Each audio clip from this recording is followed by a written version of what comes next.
여러분 혹시 신앙생활 하시다가 간절하게 내가 기도했던 내용들이 있는데, 그리고 또한 누군가를 만나는 일들과 또 무엇을 해야 되는 일들 때문에 그 앞에 막상 섰는데 문이 열려지기는커녕 오히려 더 닫혀버렸던 그런 경험들, 그리고 하나님께 끊임없이 간절히 외치고 기도했는데 전혀 응답도 주어지지 않는 그런 실망, 그런 아픔의 자리를 경험하신 적이 있으십니까?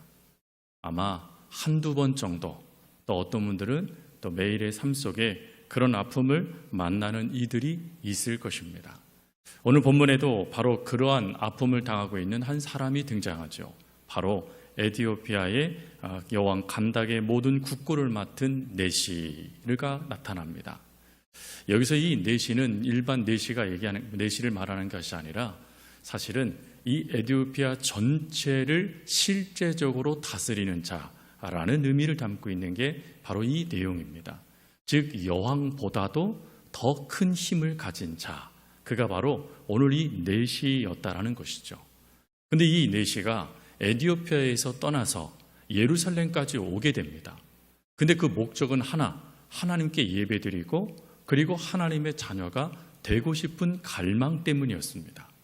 근데 그런 갈망에 안타깝게도 문이 열려지지 않습니다. 즉 하나님을 만나고 하나님을 위한 것을 위해서 내가 모든 물질과 심지어 자신의 권력도 아마 뒤로 두고 오게 되어졌겠죠.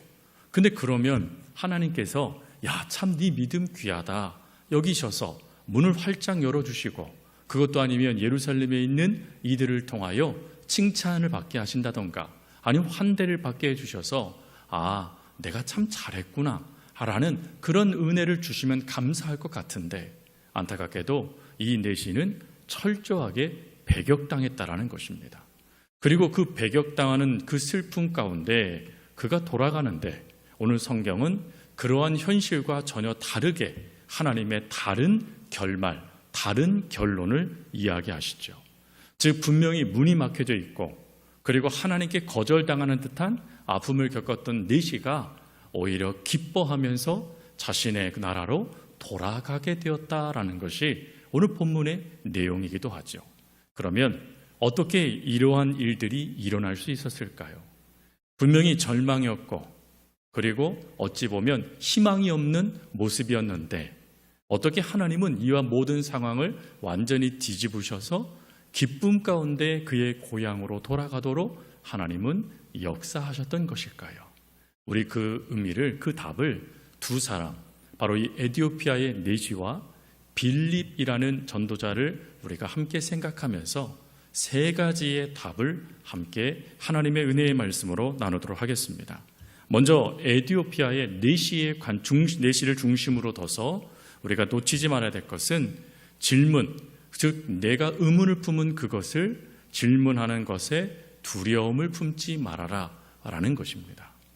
조금 더 말씀을 살펴보면 오늘 이 에티오피아 내시는 대략 예루살렘까지 오는 거리를, 그 당시에 곧 그 마차를 통해서 움직이는 거리를 계산을 하면 대략 3달 정도가 걸리는 거리에 떨어져 있었던 인물이었습니다. 그는 하나님에 대한 소식을 들었고 그 소식에 믿음을 갖고 싶어서 예루살렘으로 오게 되어지고 성전에서 예배드리고 싶은 갈망을 품게 되어집니다. 그러나 그에게는 안타깝게도 그렇게 의지했던 율법이 그의 앞을 가로막습니다. 그 율법은 무엇이냐면 신명기 23장 1절 말씀이죠. 그 말씀은 이렇습니다. 고자는 여호와의 총회에 들어오지 못하리라. 즉 하나님께서 아예 신체적으로 부족한 자에게는 하나님의 성에 들어올 수 있는 길을 하나님이 말씀으로 막아버리신 것입니다. 그러니 그가 예배하기 위해서 예루살렘에 왔지만 안타깝게도 그는 이방인의 뜰 안까지만 들어갔지 성전 안으로 들어가 하나님께 예배드리지는 못했다라는 것입니다. 그럼 뭘 의미하는 것이죠? 어찌 보면 그것은 하나님께 거부당하다, 하나님의 자녀가 되지 못하다라는 평가, 또 하나님의 그러한 말씀처럼 들릴 수 있다라는 것이죠. 근데 그럼에도 불구하고 오늘 이 내시의 위대한 점은 무엇이냐면 비록 현실은 거부당한 게 맞습니다. 자신의 몸의 연약함 때문에 그 하나님 앞에도 서지 못하는 그 현실은 맞습니다. 그런데 그 현실에 낭망하지 않더라는 거예요. 오히려 어찌하냐면 그가 이사야서를 읽으면서 고향으로 돌아갑니다. 여러분, 이 이사야서의 두루마리는 그 당시에 평민들이 대략 한 4달 정도의 월급을 쓰지 않고 모았을 때에 살 수 있는 그런 고가의 말씀이었어요. 근데 그 말씀을 펴서 사서 그리고는 읽으면서 돌아갑니다. 비록 현실은 거부당한 게 맞아도 하나님 그래도 나는 하나님을 떠나지 않겠습니다 라는 그 믿음으로 지금 고향으로 내려가더라는 거예요. 그럼 여러분, 이 믿음이 얼마나 귀합니까? 하나님이 나에게 응답해 주지 않으셨어요. 하나님께서 나를 마치 싫어하시는 듯이 거부하는 역사들이 내 안에 나타났어요. 그것 때문에 내가 너무 힘들어요. 상처도 됐어요. 그러니 얼마든지 하나님을 떠날 수 있지 않겠습니까? 그런데 오히려 하나님 안에서 이 내시는 하나님이 나를 거부해도 나는 하나님을 떠나지 않겠습니다 하면서 오히려 말씀을 붙잡았다라는 거예요. 그럼 여러분, 말씀을 딱 붙잡으면 또 우리가 기대하는 게 있잖아요. 뭘 기대합니까? 하나님께 이렇게 믿음을 보였으면 말씀을 딱 읽으면 그 말씀이 해석되어지는, 깨달아지는 이런 은혜 정도는 주실 법도 하지 않으실까 하는 생각을 우리가 품을 수 있지 않겠습니까?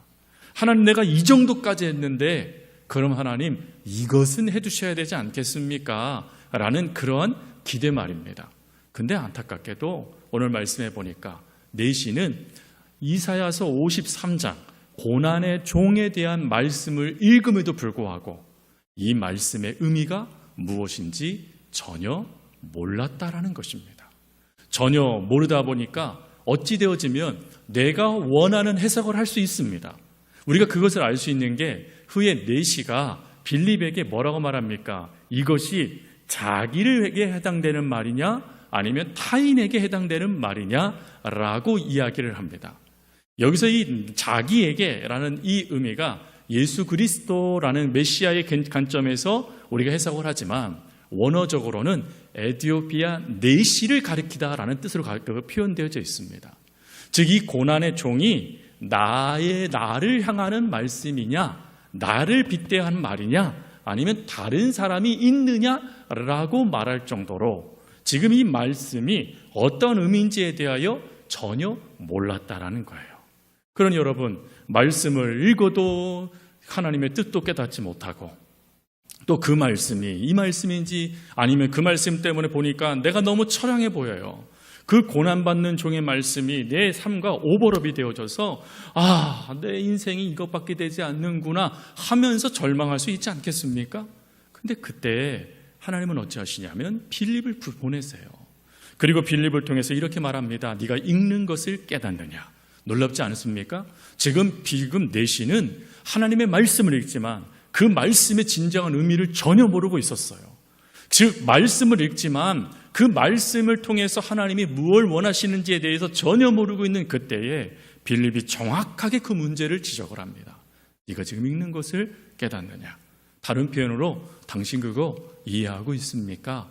라고 지금 가장 그 내시가 갈급한 것을 내시에게 빌립이 1000마디로 이야기하고 있는 것이죠.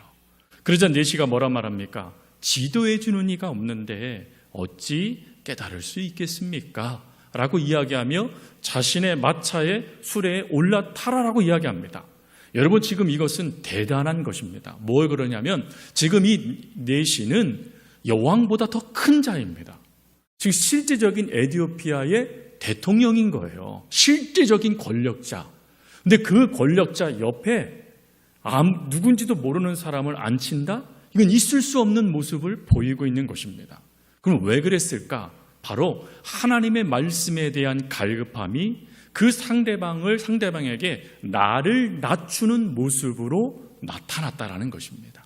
그리고는 뭐라고 얘기하냐면 바로 우리가 잘 알고 있는 대로 34절 말씀을 갖고 이야기하면서 이것이 나를 가리키는 말입니까? 누구를 가리키는 말입니까? 라고 실제적으로 자신이 지금 궁금하고 있는 것들을 질문하고 있었다라는 것입니다. 성도 여러분, 왜 굳이 이것을 제가 1번 대지로 삼았을까요? 왜 그런 줄 아세요? 사실은 이 1번 대지는 누구나 다 질문할 수 있죠. 이렇게 말씀할 수 있으시지 않습니까? 그런데 솔직해져 보세요. 여러분, 하나님의 말씀을 내가 지금 읽었는데 무슨 말인지 몰라요. 그러면 어떻게 하세요? 교육자들한테 와서 목사님 이 말씀이 무슨 말씀인지 모르니까 좀 알려주세요. 이렇게 말씀하세요? 아니면 그냥 내 생각대로 해석하여 그걸 말씀을 끼워 맞추십니까? 또 그것도 아니면 그냥 덮으십니까? 어떤 반응을 보이세요? 진정으로 하나님의 말씀에 대하여 우리가 갈망한다면 그 말씀이 무엇인지를 배울 수 있는 자리를 성경은 사모하라라고 말씀을 하세요. 즉 말씀을 읽지만 깨닫지 못한다라면 억지로 풀어서는 안 돼요. 그 말씀을 제대로 풀어 배우는 모습이 우리 가운데 있어야 된다라는 것입니다. 그런데 우리는 그러지 못해요. 제가요. 이제 좀 있으면 이제 1년 되잖아요. 1년 됐는데 성도님들 중에 한 분도 목사님 이거 무슨 뜻이에요? 물어보러 오시는 분이 없어요. 물론 설교 가운데 은혜를 받고 성역 공부 가운데 가르쳐 드리니까 이거구나 배우니까 의문이 사라질 수도 있겠지요. 그러나 여러분 성경 읽으시잖아요. 하나님의 말씀을 읽다 보면 목사인 저조차도요. 이 의미가 뭘까 고민할 때가 있어요. 그러면 주석책을 열어보고요. 그것도 안 되면 원어를 막 찾아요. 그것도 안 되면 번역본을 막 여러 개를 펼쳐놓고 이 의미가 뭐지? 그걸 끊임없이 봐야 돼요. 그렇지 않고는 그 의미를 제대로 해석하지 못해요. 또 어느 때는 성도님들께서 목사님 이거에 대해서 궁금하니까 알려주세요. 그러면 제가 확 답을 드리지 않아요. 그 자리에서. 왜 그럴까요? 그게 하나님의 말씀이 아닐 수 있는 거예요. 제가 갖고 있는 답이. 그게 하나님의 진짜 의미가 아닐 수 있는 거예요. 그래서 이렇게 얘기해요. 제가 일주일 동안 연구하고 그 다음에 말씀드릴게요. 저도 인간이거든요. 저도 몰라요. 그래서 저도 배워야 돼요. 심지어 담임 목회를 할 때에도 이 실수하는 일들이 많이 발생되거든요. 그러면 그때마다 제가 뭘 했냐? 묻는 걸 했어요. 묻는 걸. 제가 얼마 전에도 우리 안 목사님께 제가 문자를 드렸어요. 목사님, 사실은 저 이런 거가 있는데 이거 해도 돼요? 안 해도 돼요? 제가 이렇게 질문을 했어요. 어르신이니까. 그랬더니 전화가 오셨어요. 조 목사 해라. 그거 참 귀한 거다. 하면서 얘기를 해주셔서 제가 기쁜 마음으로 결정을 하고 그리고 움직였어요. 즉 저도 제가 아무리 담임 목회를 10몇 년 했어도 모르는 게 너무 많아요. 하물며 하나님의 말씀은요.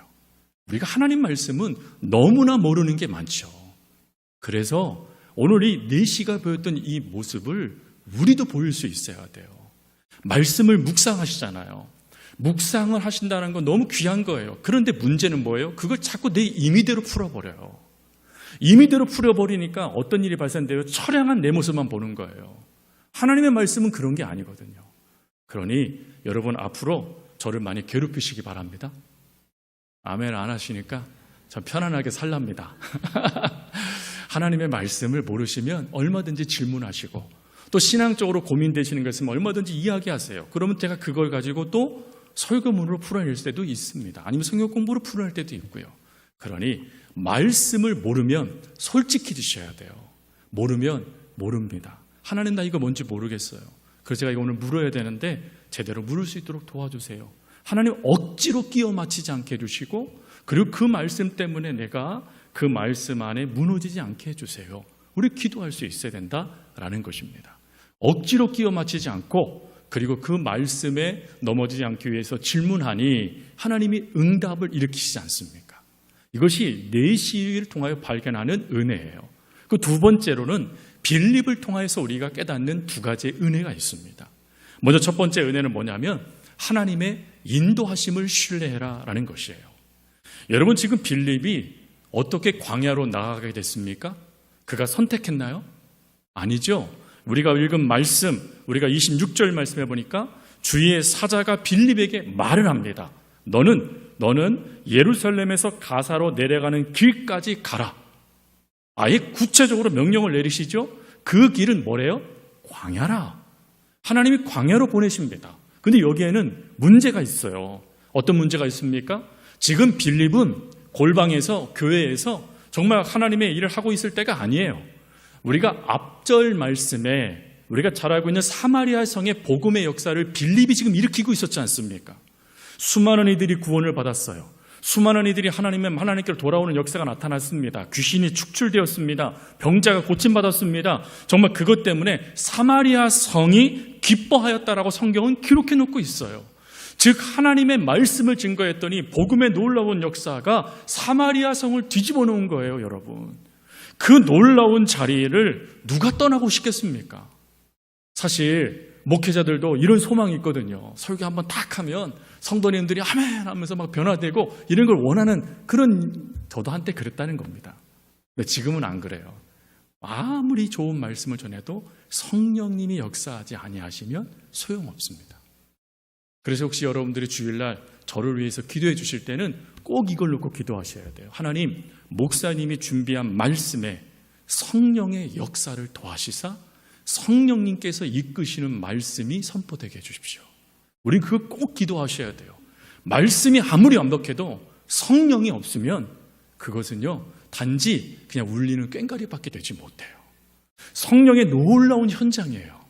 하나님을 통하여서 주어지는 역사가 얼마나 귀한지 몰라요. 심지어 예루살렘에 있는 교회를 사도들이 와서 봤더니 놀라운 하나님의 구원의 역사가 사마리아 성에 실제로 이루어지고 있는 거예요. 그러니 여러분, 이 축제와 같은 그 자리를 누가 떠나고 싶겠습니까? 오히려 하나님, 예루살렘 근처에 있는 그 근처에 있는 다른 제자 보내세요. 하나님, 제자가 6명, 덜을 포함해서 6명뿐입니까? 더 있지 않습니까? 그리고 그들도 보내주세요 라고 말할 수 있지 않겠습니까? 왜요? 사역의 현장 가운데 있었으니 말입니다. 근데 빌립이 어찌하냐면 어떠한 말도 하지 않고 하나님이 가라 라고 하니까 27절, 일어나 가서 어떠한 말도 하지 않아요. 어떠한 의문도 품지 않습니다. 따지지도 않아요. 그저 순종합니다. 어떻게 이게 가능할까요? 그것은 빌립이 사마리아 성에서 복음을 증거한 역사도 성령님의 역사였고, 그리고 자신에게 주의 천사를 통해서 하나님께서 지시하는 곳으로 이끌게 하시는 이 역사도 하나님의 뜻, 성령의 역사라는 것을 그가 확신했기 때문에 그렇습니다. 즉 하나님의 말씀에 순종하면 하나님께서 역사로 그 모든 것을 속에서 일하신다라는 것을 이 빌립이 온전하게 깨달았다라는 거예요. 그래서 그 깨달음 가운데 하나님의 일하심 가운데 내가 도구로 필요한가 보구나 생각되어져 어찌합니까? 움직여요. 근데 움직이는데 어떻게 움직이냐? 힘드니까 천천히 간 게 아니에요. 말씀해 보니까 그가 어찌하냐면 달려갔다라고 되어져 있어요. 달려가다. 왜 달려갈까요? 천천히 가도 가는 건 가는 거잖아요. 뭘 말하는 것일까요? 이것은 그가 하나님을 위한 그 일을 의무감으로 하지 않고 하나님의 그 일을 열정을 다하여 하나님의 말씀에 응답했다라는 것을 말하는 것입니다. 그리고 응답하여 갔더니 하나님의 뜻이 무엇인지가 발견되어졌어요. 바로 에티오피아 내시를 만나게 된 것입니다. 하나님께서 저 이방인에게 복음을 전하라고 나를 이곳으로 보내셨구나. 여러분, 광야는 사람을 만날 수 있는 곳이 아니잖아요. 여러분 혹시 사막을 걸어본 적 있으세요? 저는 없습니다. 그러나 사막 그러면 우리가 잘 알고 있듯이 많은 이들, 지금은 그렇지 않지만 많은 이들이 길을 잃고 그리고 헤매다가 목숨을 잃고 또 더 나아가서 어느 누구에게도 도움을 받지 못하는 아무것도 없는 곳이 사막이잖아요. 근데 그 사막에 가서 하나님의 이끄신 대로 움직였더니 마차 행렬을 발견하게 되네요. 그리고 그곳에 갔더니 놀랍도록 하나님의 말씀이 들려오네요. 그리고 여러분, 이 모든 것은 무엇을 얘기하는 것입니까? 하나님이 철저하게 일하시면서 준비하셨다라는 거예요. 단지 빌립은 뭐 하면 되는 겁니까? 그 하나님의 말씀을 내가 인도하심을 믿고 그 믿음으로 반응하면 되는 것이다 라는 걸 말하는 것입니다. 사랑하는 성도 여러분, 인생 가운데요, 내가 원하지 않는 길로 하나님께서 이끌어 가실 때가 있어요. 하나님은 나 그곳에 가는 거 원치 않아요. 하나님, 내가 가고 싶은 곳은 이것이에요 말하는 그곳이 있을 수 있어요. 그러나 하나님이 여러분들을 그곳으로 보내신다라면 하나님께서 여러분들이 그곳에 필요한 존재이기 때문에 보내신다라는 거예요. 그리고 보내실 뿐만 아니라 그 보냄의 목적을 분명히 볼 수 있도록 하나님은 이미 뭐 하세요? 준비하시며 일하고 계신다라는 거예요. 그러니 우리들이 어떠한 순간에도 뭐 할 수 있어야 됩니까? 하나님을 온전히 신뢰할 수 있어야 된다는 것입니다. 사랑하는 성도 여러분, 하나님은 이해되지 않아도 하나님의 일들을 통하여 하나님의 역사를 이루어 가십니다. 그 일들에 우리는 하나님의 도구로 불림받은 거예요. 쓰임받는 거예요, 여러분. 이게 얼마나 큰 축복입니까? 그러니 혹 내가 원치 않는 것이라 할지라도 하나님이 이끄신다라면 믿음으로 그 걸음을 여러분들의 계획하신 일이 아니라 할지라도 순종할 수 있는 저 여러분이 될 수 있길 바랍니다. 그리고 여러분 순종 그러면 벌써 우리가 여기서 기가 죽어요. 그러나 오늘 빌립을 통해서 순종 가운데 특별히 작은 순종이 어떠한 역사를 일으키는지에 대한 말씀을 보면 우리가 순종하는 데 더 힘을 낼 수 있습니다. 그건 세 번째로요, 작은 순종이 큰 기적을 만든다라는 거예요. 하나님께서 이 빌립을 내시 곁으로 이끌어 가십니다. 그리고는 어찌합니까? 내가 이걸 깨닫지 못해 라고 말했을 때 빌립이 어찌하냐면 세 가지를 합니다. 첫 번째로는 이 글에서부터 시작하여, 즉 지금 내시가 읽고 있는 이사야서 말씀에서 시작을 합니다. 즉 그 말씀을 건너뛰고 이건 이거야 하지 않고 이 말씀이 의미하는 게 누군지, 그리고 이 말씀의 의미는 무엇인지, 그리고 이 말씀을 받는다는 것이 믿는다는 게 또 무엇인지를 점차적으로 확대해 가면서 주의 복음을 증거하죠. 그러면서 궁극적으로 이 고난의 종이 바로 예수 그리스도이시고 그 예수 그리스도를 믿어야지만 당신도 하나님의 자녀가 될 수 있습니다 라는 말을 전하게 된 것입니다. 여러분, 이 말, 당신이 하나님의 자녀가 될 수 있습니다, 이 말은 바로 이 내시에게는 복음입니다. 왜요? 예루살렘에서 거부당했잖아요. 성전에도 들어가 보지도 못했잖아요. 율법에서부터 정죄받았잖아요. 나는 하나님의 자녀가 될 수 있는 길이 막힌 인물이에요. 그런데 빌립이 그 이사야서 말씀을 통하여서 설명을 해주는 거예요. 예수 그리스도를 믿으면 당신이 비록 율법을 통하여 막혀 거부당한 것 같은 삶이라 할지라도 예수님은 그런 당신을 받아주시고 하나님의 자녀로 세워주십니다 라는 이 말씀을 증거하게 된 것입니다. 그리고 그 말씀을 증거하게 되자 놀라운 일이 발생되죠. 여러분, 광야에 물이 흔할까요? 광야에 물이 흔하지 않죠. 오아시스, 가끔 있는 게 오아시스잖아요. 그런데 이 놀랍도록 이 복음의 메시지를 깨닫게 되어지자마자 무엇이 눈에 들어오냐면 물이 눈에 들어옵니다. 광야에서 뭘 의미하는 것일까요? 하나님은 빌립이 순종하여 수레에 타고 그리고는 수레에 타서 주의 복음을 전하는 이 시간, 이 거리까지도 완벽하게 계산하시면서 그리고는 물을 준비하셨다라는 거예요. 즉 이 내시가 하나님의 자녀의 확증, 구원받음의 확증, 그 세례를 받을 수 있는 것까지 철저하게 준비하고 계셨다라는 걸 말하는 것입니다. 즉 빌립이요, 손을 들어서 아니면 바위를 쳐서 물이 낸 게 아니에요. 하나님께서 그렇게 준비해 주셨다라는 것입니다. 그러면 이 한 사람을 구원하기 위해서 하나님이 이렇게 역사하신 거잖아요. 그럼 여러분, 그 한 사람이 구원받음을 통해 어떤 역사가 이루어졌을까요? 요세푸스라는 이스라엘의 역대 사가가 있습니다. 이스라엘 역사서를 쓴 역사가예요. 이 요세푸스의 기록에 의하면 여러분, 에티오피아가 놀랍도록요, 초대교회와 동일한 시점 어간에 교회가 세워지고 나라가 기독교화 되어집니다. 그러면 이 역사를 누가 일으켰느냐? 바로 내시가 일으켰다라고 기록해 놓고 있습니다. 한 사람의 작은 순종, 말씀을 전한 것밖에 없어요. 그 말씀을 풀어낸 것밖에 없어요. 그가 한 거는 그냥 하나님 말씀에 순종한 것밖에 없어요. 또 그가 세례받고 싶다 그러니까 세례 베푼 것밖에 없어요. 그가 기적을 일으킨 게 아니에요. 그러나 작은 순종을 했더니 한 사람이 변화되어지고 한 사람이 변화되어지니까 나라가 하나님께로 돌아오게 되더라라는 것이에요. 그러니 사랑하는 성도 여러분, 우리가 작은 순종 하나 하는 그거, 그것이요, 나라를 변화시킬 수 있어요.